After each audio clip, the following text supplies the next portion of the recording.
objectively look at your field and say, does this field still serve me? Is this business still the business that I want? Yes? Okay. Well, then let's optimize and systemize and make it better. But if it's not, let's redraw the lines of this thing. This is your time. How can we earn twice as much in half the time with joy and ease while serving the highest good? That is our guiding question here at the Free Time Cafe, your home for heart-based business. I'm your host, Jenny Blake. Join me for conversations with authors, friends, and fellow business owners as we explore ways to free your mind, time, and team to do your best work. Now, on to today's show. Welcome back, Free Timers. Jenny Blake here with a very special guest, Todd Herman. You're going to love Todd. We were already just rolling before we hit record, and we're like, we got to just stop talking and hit record already.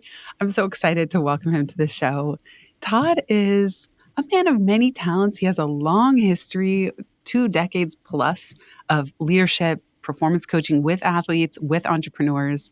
He's the creator of the 90-Day Year. I quote him in Free Time about 10K tasks and just the framework, the entrepreneurial scorecard that he helped popularize. He wrote a Wall Street Journal bestselling book, The Alter Ego Effect, The Power of Secret Identities to Transform Your Life. So many accolades. His latest project is Upcoach.com, which is a platform to help coaches simplify, organize, and automate their coaching. Todd, welcome to the show. Jenny, the lady with 2 first names, it's great to be here. Thank you. You know, the Rocketeer's girlfriend, her name is Jenny Blake. So The Rocketeers. Now I'm going to have to go back and watch that movie. know. I haven't seen that. It's such a good show. Wow. It's very old school. Like probably, is. people always say the reference dates me, but people always used to either reference that movie or Forrest Gump. I was Gen Nag in like 7th grade, the whole year that came out. Oh, wow. Yeah. It's on my list now this week. So thanks for that. You said to me before we hit record that you have a unique approach to even being on a podcast because you said, I don't play the influencer game. What do you mean by that? I think one of the challenges of when people are coming on public broadcasts is they don't actually speak their minds and their real true thoughts. And that bothers me because then there's this pervasive narrative out there that's presented by, okay, this person said that and this person said that. Okay, well, then it must be a truth because these people are all operating at a certain level and that must be how they all think. And I pull no punches. I am not an influencer. I run businesses. I very much identify with being a coach. It's my favorite activity that I could do in my week. I still work with people one-on-one. Yeah, I've got big programs and thousands of people have gone through them and stuff like that. But it's the classic phrase that we see in the New York City subway system. If you see something, say something. I'm a farm and ranch kid from Alberta, Canada. There are certain values that were embedded in me. And if it ruffles feathers or if it chaps someone's ass, to use a little farmism for people, I really don't care. I'm not out there to make friends with a bunch of influencers that just put out a lot of cotton candy fluff that never satiates the appetite for people's ambitions. I'm going to come and whether I punch you straight in the mouth or it rattles the 6 inches between your ears, that's how I play the game. So we're all about permission slips here. It's almost like you're giving yourself and other people permission not to be liked, but to come on a show like this or even in your one-on-one coaching to say what needs to be said. What your gut tells you, what your intuition is telling you is needed in that moment. It's not about making friends per se.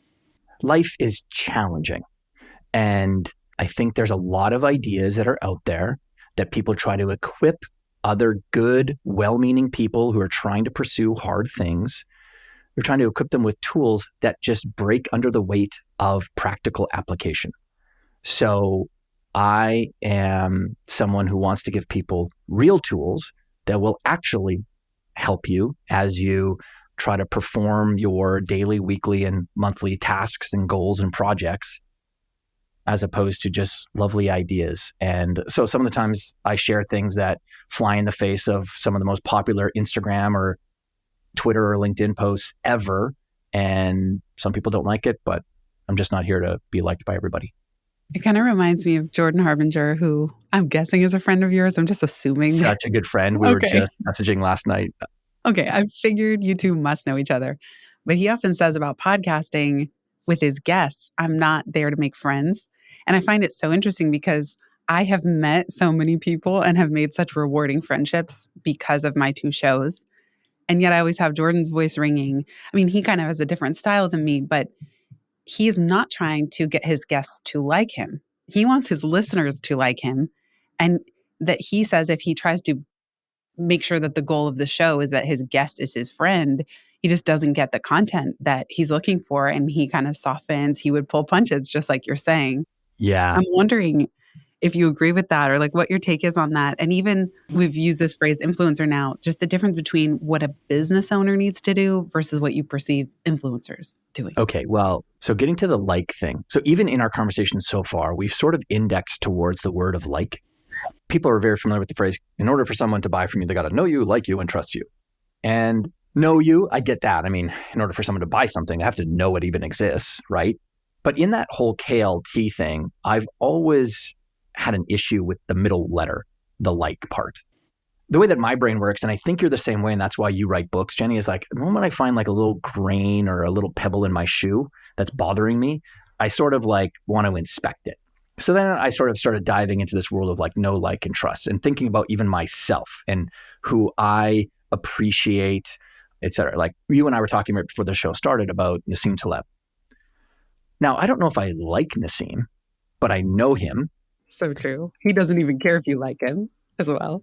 I trust his writing. And this brings in the letter that I've substituted for like. I really respect him. So mine is KRT. No, respect, trust. And there's a baby L at the very end, which is like, hey, a little cherry on top or a little sprinkle or dabble of dollop of whipped cream is I like the person too. But I don't index my life towards trying to find people who I can just only like, because I think liking is the great fog of the mind. It can hide a lot of imperfections in the data, imperfections in the words and ideas that are out there. And influencers are specifically out there to get you to like them and their content. And even the words that are underneath all of the posts is, should I like this? Like it, love it. And I just don't go out there and try and pursue likes in the way that I show up in the world, because I think it's a massive trap that the world has laid for us now, especially with social media. So when I look at, going back to your question about Harbinger, I know him. I really respect him. I really trust his process for how he tries to unpack information with people. And then it just so happens that over time, I've come to not like him, but I love Jordan as a human being as well. And that's the cherry on top of the friend cupcake that I have. I love the cherry on top of the friend cupcake. And that in that sense, when you don't prioritize the little L superficial like, it can develop into deep respect and love. Like you said, like I too, I respect Jordan and what he's built and how he's built it and how he shows up on his shows. And it's like, I love his show and his format because he's putting so much of his heart and soul into it. And yet his goal isn't to be liked. And I remember before I met you, at least before we were part of an author mastermind call that you were putting together. Yeah. I remember peak 2020. I'm pretty sure it was you that you posted a data. Like speaking of data, you posted on your Facebook page. It created this whole shitstorm. I wonder what that experience was like for you, because here you are just posting research that somebody had done on the efficacy of protests in yielding a certain outcome. And people were like ripping this post to shreds as if they were just projecting all their anger onto you. Yeah. And it's a good thing that you don't have this philosophy of trying to be liked, because I think anybody would have wanted to just curl up into a ball in that moment. I wonder how it was for you on your side. It's so funny that you referenced that. I did a post about Omar Wasow. Omar Wasow is the associate professor at Princeton. He happens to be Black as well. He also built the largest online social network for the Black community as well. This is after George Floyd, while all this discussion was happening, and, and people were posting Black squares and, a lot of performative stuff on social media. I like data. It's how I scaled my sports performance company. Started it in 1997. Coaching wasn't really a thing back then, let alone mental game coaching. Yes, mental game coaching was popular a little bit amongst the professional sports ranks and specifically Olympic sports, but not at the youth sports level, which was where I was starting and where I was qualified to even start, frankly. And so as I was doing my own research, I was obviously diving deeper and deeper into the world of psychology. I didn't like a lot of the things that I found there, a lot of the ideas. Again, psychology and sociology are in the disciplines of science are the least sciencey. And it makes sense because trying to unpack the entire human experience through one lens of psychology or sociology, you got to look at the entire spectrum, biology, physiology, all these different things. So anyways, I really didn't like a lot of the stuff I found in psychology. So I dove into the world of neuroscience and I ended up hiring neuroscience researchers. So I was the first one to bring in neuroscience into the world of sports performance. And that's the thing that kind of helped differentiate and scale us. So when the George Floyd thing happened and there was the uprising that was happening, there was also a discussion that was happening because it was the election year around should people have the justification of burning down their communities and violent protests and stuff. And I came across this amazing paper that was written by Omar Wasow, going back to him, on the riots that happened in the 1960s after Martin Luther King Jr. was assassinated. And it was an election year as well. And it turned out that in the science and the data that he unpacked, that the communities that had violent protests, how it impacted the voting was it increased towards, if I remember the numbers correctly, it's around 12 to 13% voted more Republican. And then in areas where there was peaceful protests, it indexed towards skewing towards voting more Democrat by surrounding counties and communities that were affected by either one of those two measures. So anyways, I go on, I do this post about it and saying like, hey, these are difficult times. And I think it's always very helpful to look at data. And here's this amazing man, Omar Wasow, who's created one of the most the first 13 pages of his report, Jenny, were citations. Like I've never seen anything like it. It was incredible research. And so I shared the link to the PDF and said, hey, read this because it actually shows that there actually is an optimal way of, if you want to create this X change, here's the actual path. And Omar does a great job of unpacking it. And so to your point, yeah, a bunch of people piled on. One lady in particular was trying to rile up an entire community of people. But funnily enough, we had over 2,500 private messages from leaders around the world saying, you're the only one who's not backing down on this. Because other people were getting canceled, like entire personal brands were getting canceled at the time. I think people even got fired. There were journalists who got fired for citing that research. Exactly. If not, Omar himself was let go from a position, right? There was all kinds of stuff surrounding that you probably might not have even known when you first posted. Well, it was after I posted it that I learned that, yeah, this one person was getting canceled. And I reached out to the person to help them as well, the person who got fired, to help set them up in another job. Anyway. And I just kept on pushing back. I'm saying, hey, did you? So people were just coming in and performatively just being angry. And I knew they couldn't have read what I had shared because it takes 45 minutes to read the damn paper. But people just wanted to be mad for the sake of being mad. They wanted to be performative. And so I know myself. I worked for Nelson Mandela and the South African government. I built the leadership program for the South African government to help them with equalization of the workforce. I lived in Cape Town, only working with the Black community throughout South Africa to build their leadership program to help build more confidence in their people. I know my history. And so it's pretty amazing, though, as an experience within yourself when you feel like, okay, I am uncancelable. Was there a shift in that after this? Or were you already so secure in yourself going in, knowing your history of? I was already secure in myself only because just the term being canceled is a new thing. During that process, I was like, oh, yeah, like there's nothing for me to fear here. I'm uncancelable because I'm not going to play your game because you want to play the cancel game. But if I'm not going to get on the field with you, then you can't cancel me. That's your game. You guys are also concerned about that. I'm not. That's such an interesting way to put it because I was listening to you on Beyond a Million. You were fantastic. I'll put it in the show notes. And you were saying that the mistake a lot of entrepreneurs make compared to athletes is they don't define the right playing field. And there's just an interesting parallel here, whether it's the game you're playing online, the game you're playing to be liked or gain respect, but also there's that broader, what playing field are you on? And I thought it was really compelling how you were saying in your work with elite athletes, the difference that the advantage they have is that the game is clear. It's clear what the rules are. It's clear what the playing field is. And for entrepreneurs, there's often a lot more chaos and uncertainty surrounding them because they don't even know if they've defined the right playing field. Are you playing your game or someone else's? That's a fascinating concept. Well, it gets to hopefully the purpose of why some people are here too. They don't want to hear some dude talk about his experience of not being canceled or not playing the game or whatever. But to the point of like what you're trying to help people with, which is give people better systems and processes to lead their lives through or lead their professional lives through. That is a system. It's a system of thinking. Like, I'm not going to play that game. Well, I built up this big sports performance company, sold it to Real Madrid. Through that process, I also built up this leadership and performance company, which I ended up selling to an oil company in 2007. So I had a few different kind of umbrella markets that I was operating in, corporate, and then one in the sports world.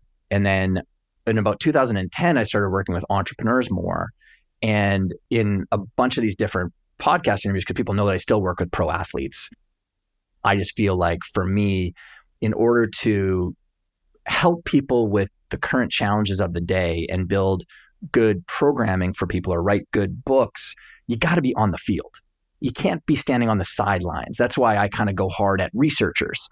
It's like, okay, that's nice to put a hermetically sealed research experiment inside of a lab, but does it have practical application? And so I am every single day coaching people on the field, like in the gutter, dirt underneath the fingernails. And I love it. And when I came to entrepreneurs, I was like, oh, wait, these people are way more challenging to work with than an athlete, because to your point, athletes have a field or a court or an ice rink that's defined. The borders are defined. How many players get to play? What are the rules? Where do I get 3 points on a shot? And where do I get 2 points on a shot? Oh, I get 1 point from the free throw line. All these things are defined for them. So now the only thing you need to do is develop your tool, which is the athlete itself, for your role that you're playing. Well, in entrepreneurship, we're handed a pencil or a pen and they're like, okay, go build your business. Most people will look at Jenny's business or my business or someone else's business and I'm going to build it like that. And in my world, like in the coaching and mentoring programs that we do, I'm like, that's a trap, because I custom built my business for me to win on, not for everyone else to win on. There's a Thursday every month where I coach for 14 hours straight. And my wife, she's seen me do this for about a decade now. Almost every single Thursday this happens. She'll see me walk in and then she'll see me walk out and she'll go, how do you not come out drained? And I'm like, because that's my treadmill. I love that treadmill. I built that treadmill for Todd and he likes getting on it. And so these conversations, right? Like I have energy that gets fueled by other human beings. And I get it. Other people don't have that as much. So the key here is pick up a pen or a pencil and let's draw out your field that you're custom built to win on right now. And then we need to review that field and we have to get into that rhythm of, okay, sitting back, objectively look at your field and say, does this field still serve me? Is this business still the business that I want? Yes? Okay, well then let's optimize and systemize and make it better. But if it's not, let's redraw the lines of this thing. We'll be right back just after this.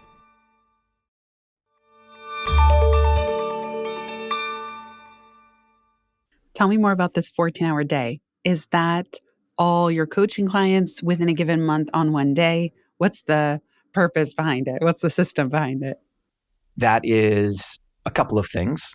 That's a bunch of one-on-one clients that all happen on that one day. Now, they also happen on other days as well. They're just not like, if you work with me one-on-one, there's only one day a month that we talk.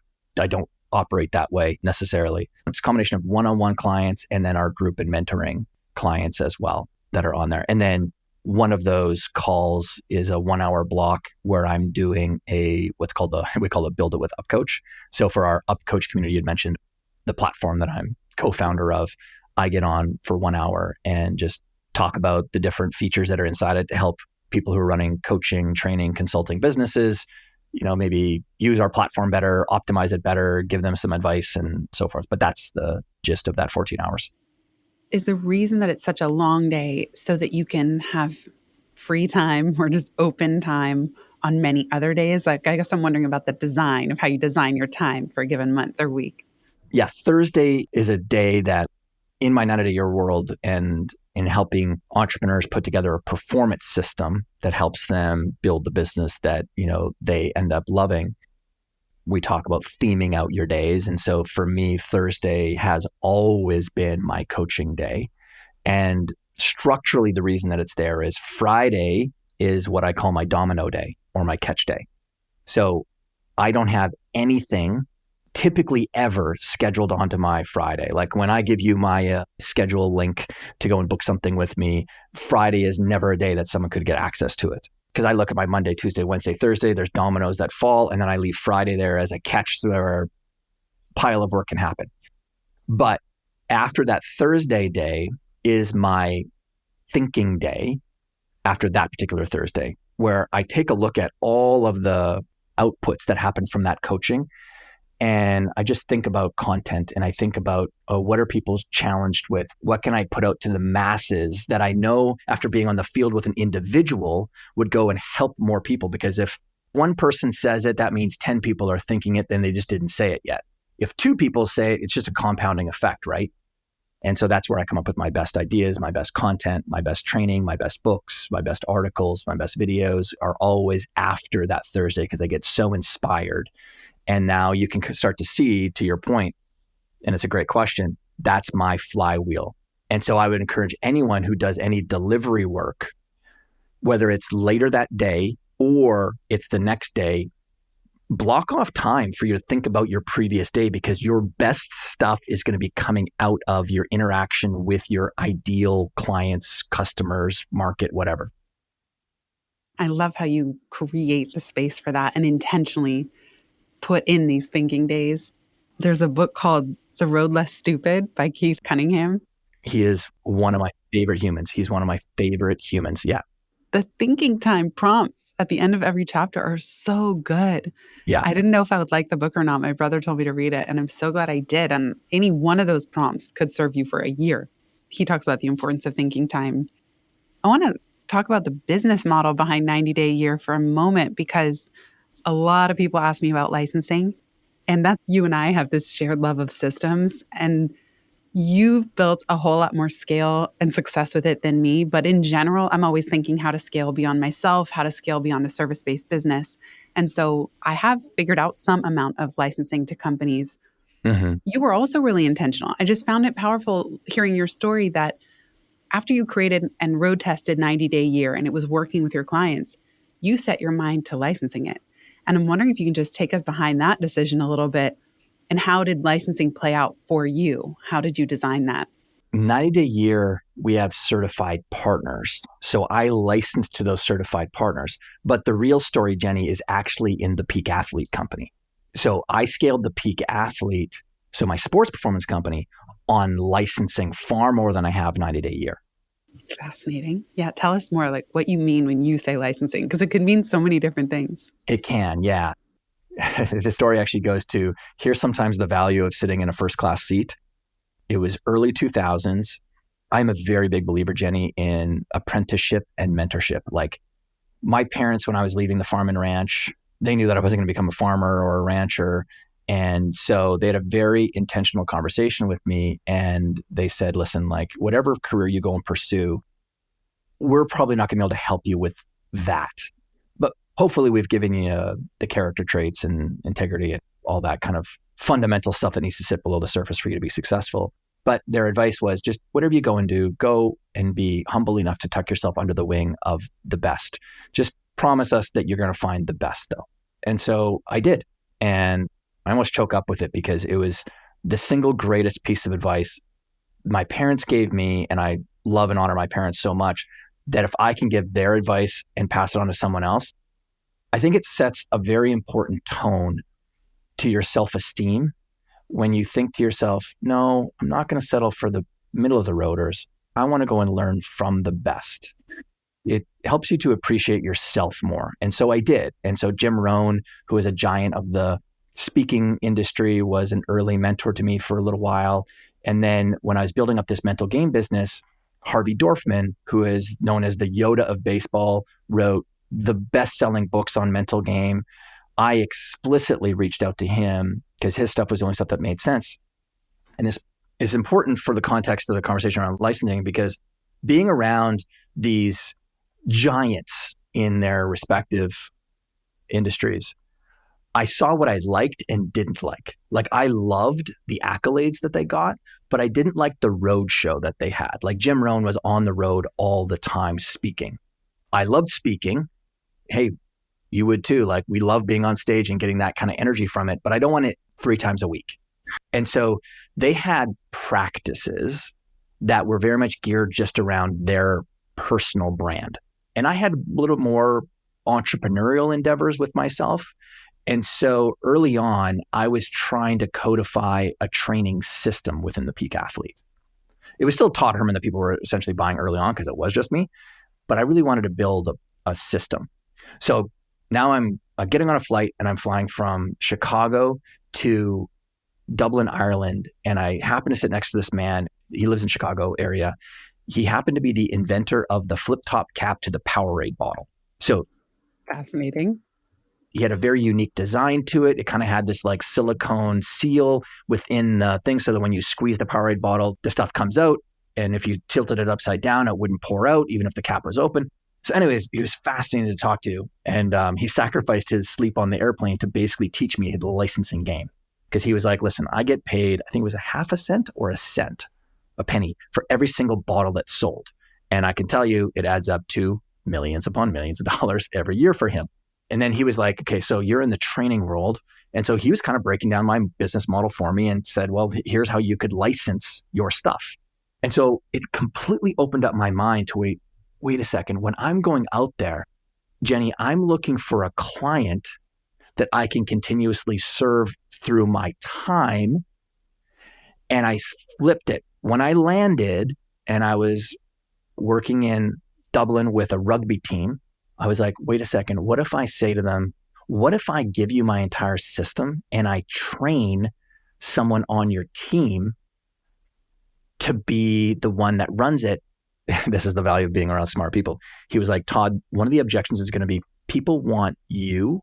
And what you need to do is flip the sales conversation and say, find a different way of positioning it that so they think that it's more valuable that they have it. And so what I said to them, I'm like, by the way, the benefit of someone on your team doing it is now it's on every single bus, every single practice. And that person has way more trust with your team than I do.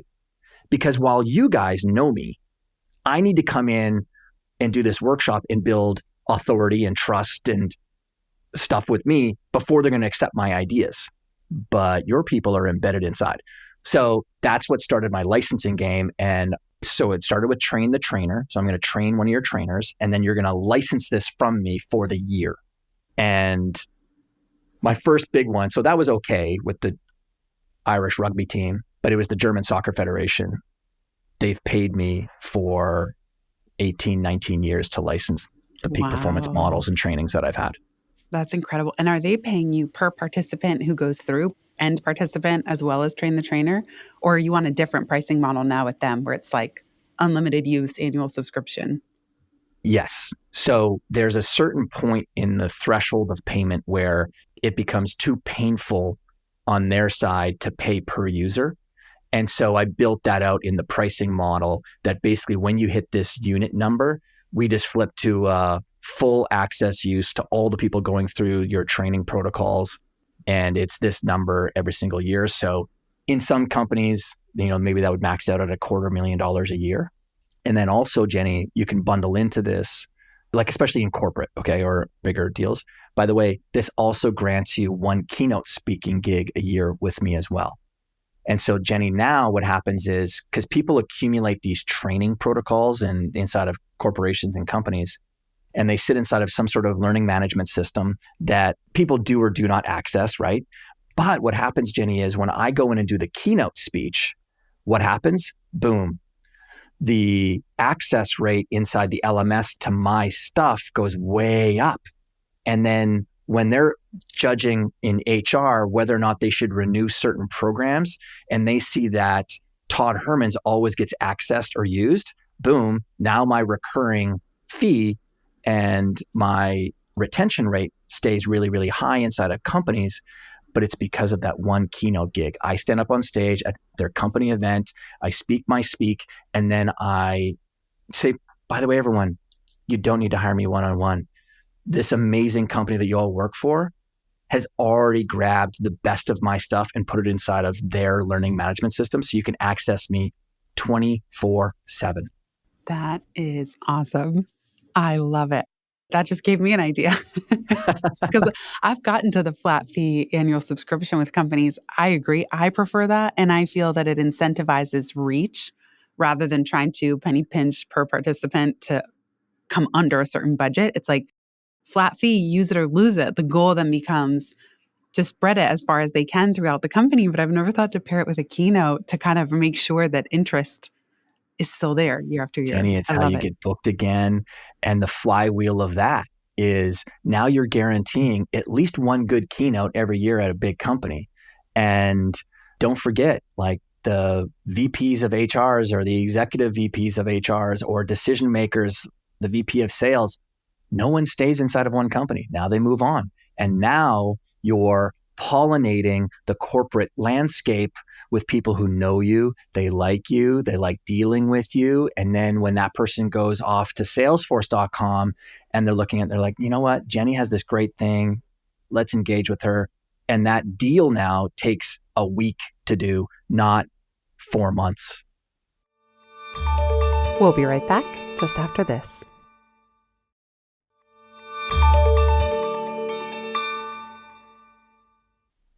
That flywheel, that word of mouth flywheel to create what you call a transformational business or even business model, you're also applying it to coaches.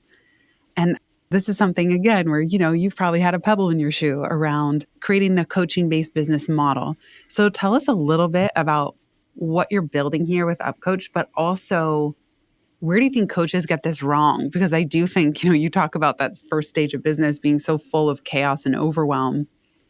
Yet there's this light at the tunnel of a flywheel that is possible that I feel like you have figured out for coaches in particular. If someone had, a classic circle with like 4 arrows that lead together to come back on each other, inside of the coaching business model, consulting business model, and the training model, like that kind of expertise, maybe type business that's out there, the thing that people get wrong, especially nowadays with the pervasiveness of social media and marketing and people making you feel like you need to have the perfect funnel, et cetera, is they index too hard towards marketing. And yet, really what we're paid to do is transformation. So just like you said, there's a pebble in my shoe and I'm like, well, why is it that my referral rate is just exceptionally high? And I hear other people saying things like, well, referral isn't something that you can build a business on. Well, but behind closed doors, if you ask them, okay, well, where'd you get that client? They're like, oh, so-and-so sent them over. So all your best clients come from your referrals. So very early on in my business, I engineered a referral engine in my business. And the great thing is you were talking about the author mastermind that myself and Mike Michalowicz put on, a brilliant referral engine. The guy who wrote the book on it, John Jansch, is in it as well. You can build a referral engine, but why is this important? Well, Jenny, when you think about when clients are coming to you or me or the listener that's listening, and they want some sort of one-on-one help or team help, whatever it is, depending on the type of client. A lot of times it's because they discover that there's a problem or an issue or a challenge that they're up against. Then they go on a journey to solve that problem. They might read a book. They might watch some YouTube videos. They might read some articles, might do some research themselves. They even might go and buy a course. But at none of those points in time has that person raised their hand and said, I am committed to making the change. They're interested in the change. Now, do some people make a change from the book or from the course or from the YouTube video or from the article? 100%. But it's a very small portion of the population. But the moment someone comes to you or I, sends the email or books the call with us on Calendly or Acuity or whatever system they use, they're raising their hand to a level of commitment. Hey, I really want to make this change. So they want a transformation. So what I call this loop that I'm going to unpack with people is called the transformation-led growth loop. And it comes down to 4 main categories that really drive our business models that are in the space of truly trying to help someone transform or some team transform their work, their skills, their results. And so the first category is results. And so in that, what you should be thinking about is the thing that impacts your results is how you onboard people. So that first experience that they have when you're onboarding them. How good are you at milestoning along the path? Like, how good are you at creating wins for them throughout the journey towards the final transformation or the final result? Because people don't want to wait months to experience something positive until they finally get the end result. This is in really good engineering of the way that you design your program or your coaching model. And then finally is creating wins, which is the final result, or it's the wins along the pathway. So results isn't just the final thing. There's results that happen throughout. The second category is the relationship. This is how you engage with people, how you serve them, how you lead them. So I've said to people, and I've said it on interviews for a long time, that there's really only 3 core qualities of being a phenomenal coach, phenomenal coaching leader. One is encouragement. I think it's very natural for most coaches because most coaches very naturally are encouragers of other people. So encouragement, because again, the process of change is a difficult one and it's a challenging one. So you got to be able to encourage people because it gets hard when they're trying to make that change. The second one is the one that most coaches are not very good at, and that is accountability. And that is, you got to remember, they came to transform. They don't have the skills or the beliefs or the attitudes or the attributes or the qualities yet. So you got to hold them accountable because your process is the process to help them get that result. And it's not going to be comfortable. It's not going to be easy necessarily. So you got to be good at holding people accountable. That means challenging people, right? If you're just always, quote, holding space, I mean, that's a term that therapists could use. I'm a coach. I'm here to help you perform. And then the third one is progress.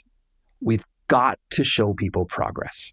Progress isn't always just in the physical world. Jenny, if you and I were coaching and we're 3 weeks in and you asked me a question, I would stop first and I'd say, hey, Jenny, I just want to recognize something. That question that you just asked, that's a very different question than you've asked on week 1. Like, that is showing that there's a real mental shift that you're making. Your paradigm is changing on the inside because you wouldn't have asked that question 3 weeks ago. And so I just want to kind of acknowledge that and kind of give you a virtual high five here because that's some real progress that you're making there. So I think about progress happening at 3 planes: the mental, the emotional, and then the behavioral or physical level. Always look for those things because people could get discouraged if they're not getting results in the physical world. But you can be showing them that they're getting results on the inside as well because there are shifts that are being made. So going back to that second category then, so we talked about results first, then relationship, and then so it's how you engage, serve, and lead. And then the final 2 really quickly, I know we got time retention, which is how you upgrade, retain, and develop new products. Again, when you're on the field with people, have a process where you're processing your actual coaching or your delivery because there's great nuances in how you can develop new products, books, articles, whatever. And then referral, how you activate word of mouth, testimonials, and create champions. So if you build systems in the results, the relationship, the retention, and the referral world, you'll be hired for life. I love it. Oh, I just love all your systems and frameworks. I know that alone could be its own episode. So I'm trying to give people the platform that activates all those 4 categories naturally because I wish this is sort of one of my, and I'm not an operator inside the company. I've got 2 co-founders, but this is sort of, I love the coaching world. I'm going to be coaching until the day that I die. And so I wish this was the platform I could have had. And so I'm trying to empower, people who are out there trying to transform people's lives with something that's better. Yes. And the system is like you've cracked the case on the system to support these different transformation-led growth stages. Yeah. And so now the system is the software. I mean, that's right. Thank you. I can't wait to dive into it even more. And I know you even have bonuses around that. Last question before we wrap up and tell people where to find you. If you could give fellow business owners permission to do something differently or drop something altogether, what would it be? The need to make your business look like someone else's. Be honest with yourself about what it is that you want.